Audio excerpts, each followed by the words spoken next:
Okay, I'm back. This is what I do to get started on doing the valve adjustments on shim and buckets. Valve type setups. I get my paper out and make a little diagram here for each cylinder. You know, there's a number 1, number 2, number 3, and number 4 going right to left. That's the front of the engine, so you have to get an initial valve specification or clearance if there's any. There may be no clearance.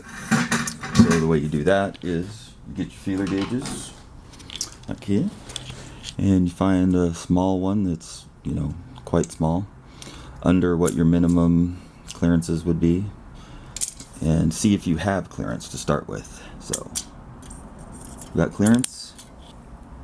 We got clearance. Roger, Roger. What's your vector, Victor? Something like that. Airplane. Okay, moving right along. That fits on all of them. So what to do is get a little bit larger one. And you kind of have to trial and error it until you get one that gives you a reading.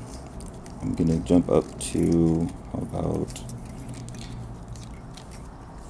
0.10 millimeter, tenth of a millimeter, which would be about what your intakes would be lashed at, or should be. So let's see if it fits. And it does.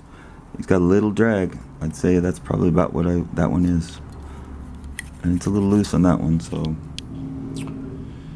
yeah. What about our exhausts? I'm not writing anything down yet because I'm still trying to figure out what my starting point is. See, on the exhaust is really where you get most issues too, because of the heat. So it clears on that one, but not on this one. Oh, just barely. In fact, that's enough drag. I'm going to call it 0.10. So we got one we can measure. That's a good measurement, and that corresponds to this valve right here, and it is at 0.10. And just go along like that.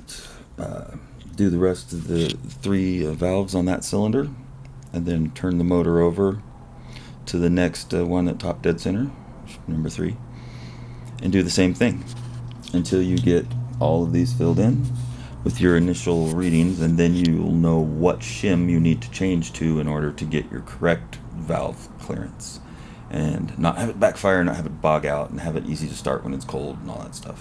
So that's where I'm at now, and this is how I do it. So I'll be back again.